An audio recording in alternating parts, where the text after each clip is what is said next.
Hello, my name is Emma and I'm one of the counsellors here at Pro-Counselling. This video today is in two parts. Part one is about you supporting people who have experienced an emotional trauma. And part two is really about emotional first aid. So let's start with part one. Part one, how do you support people who've had a trauma? Trauma comes in a lot of ways.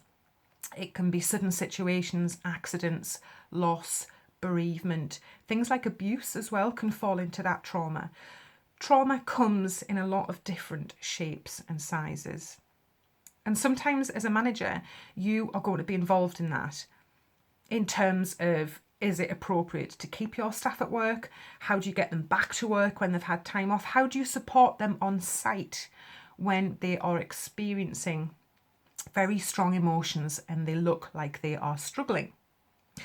So the first thing really is to be really realistic about what is appropriate for you to offer. You know, it's probably not appropriate for you to sit down and try and counsel someone. It wouldn't be appropriate for me to help someone deliver a baby because that's not what I'm trained to do. You have got so many skills as a manager. You've been specifically chosen for your role and you're really good and efficient at that.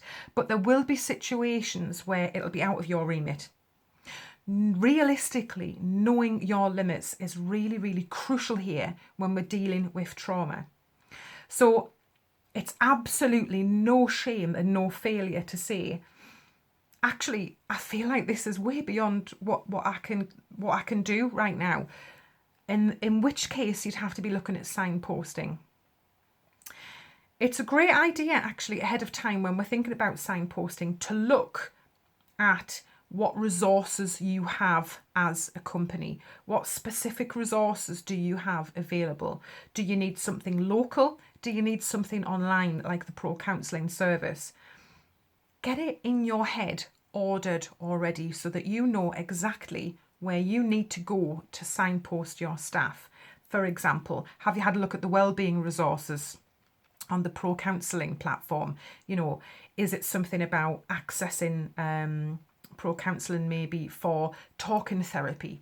Is it something about a scheme going on in your work about wellbeing or resilience? Whatever it is that you've got within your little work family that you can share, get that stuff ready so that you can bring people to it straight away, which will help alleviate your stress when people are looking to you for some direction. It's worth keeping on top of other online things as well. You know, I don't know, like I started a 10-day meditation challenge, for example. Have somewhere that you've tried. Get yourself on YouTube. Have a look at meditations. Have a look at trying a bit of a yoga class. Have something from personal experience that you can say when people come to you for guidance. I've tried this and it really kind of helped me actually. Maybe you want to have a look at that link as well. That takes the pressure off you. It stops you feeling like you have to carry everything for everybody else. While we're on about the pressure on you, it's imperative that you look after yourself with this.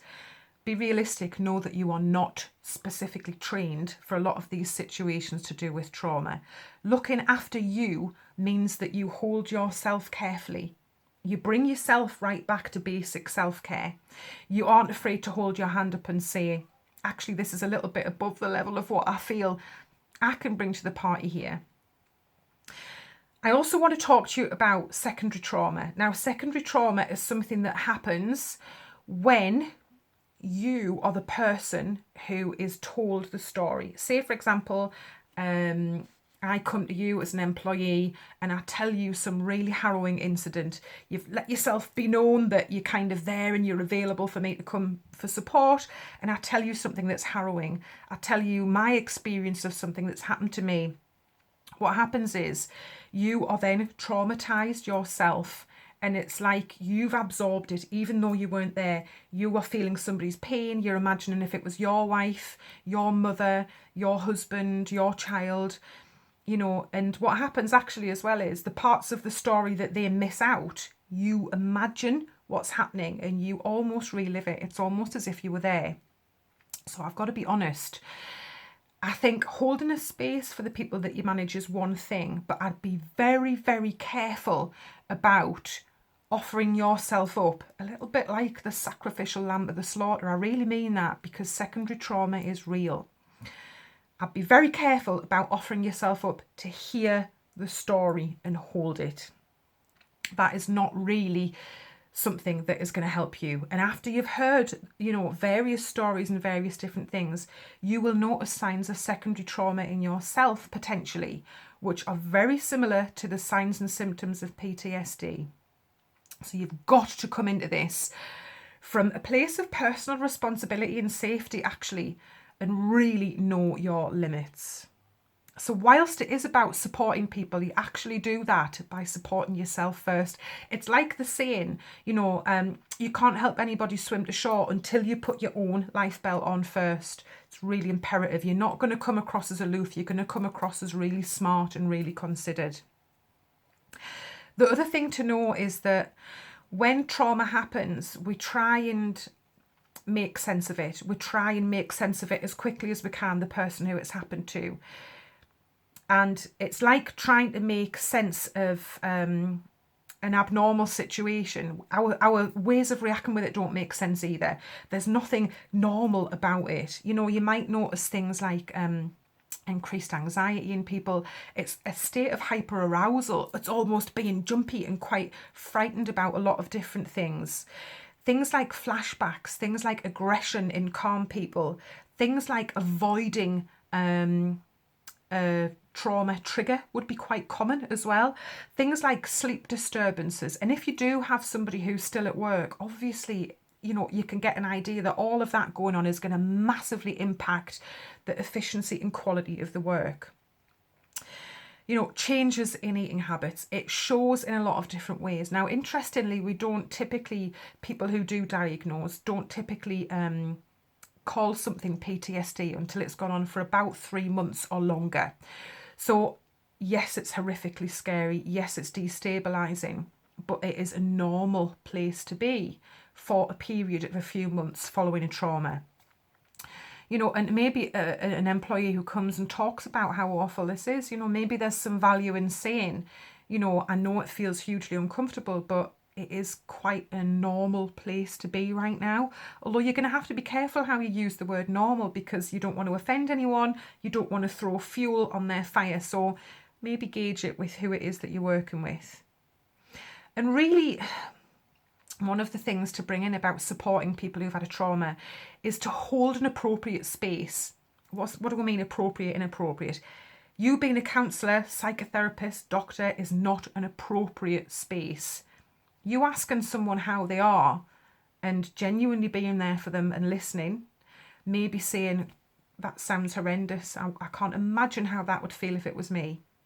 You coming from a place of humility and congruence and just honesty, just saying, God, I can't imagine. That just sounds absolutely horrific. If there's anything I can do, please let me know. Do we need to look at strategies for work? Are we talking about time off? What support is it that we need to give you as a manager? What is it that you need from me right now? How can I be there for you? How would you like me to approach this with you and talk to you about this?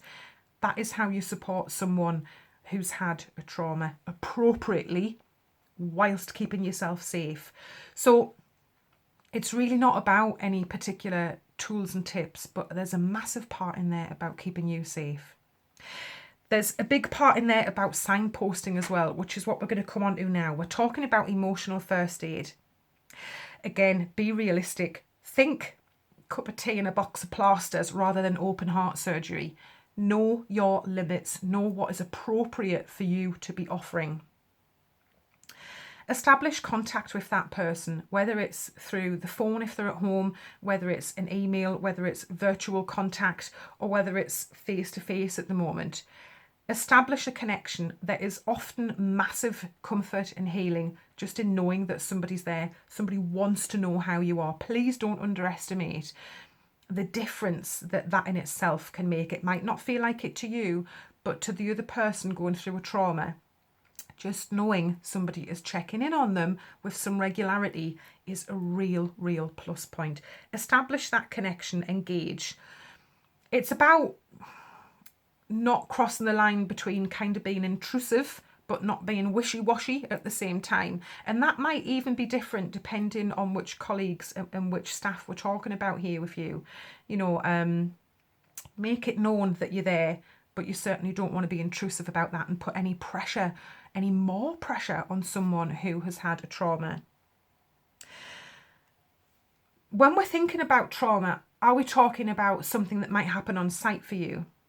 If we are, and there is a situation where something happens and it's possible that employees and people you manage might be in a state of shock or trauma on site, there are some practical steps that you can take. Think comfort, think safe environment. Think something as simple as, can you quickly put your hands on tea and sugar to offer that comfort of a warm drink? Is it appropriate actually for you to grab a couple of warm blankets and just keep them handy? You know, is there a space within where you work for people to retreat and have quiet time? Remember that hyperarousal and that irritation and aggression that can sometimes go with trauma. Is there somewhere that people can come away? You can set up that space ahead of time.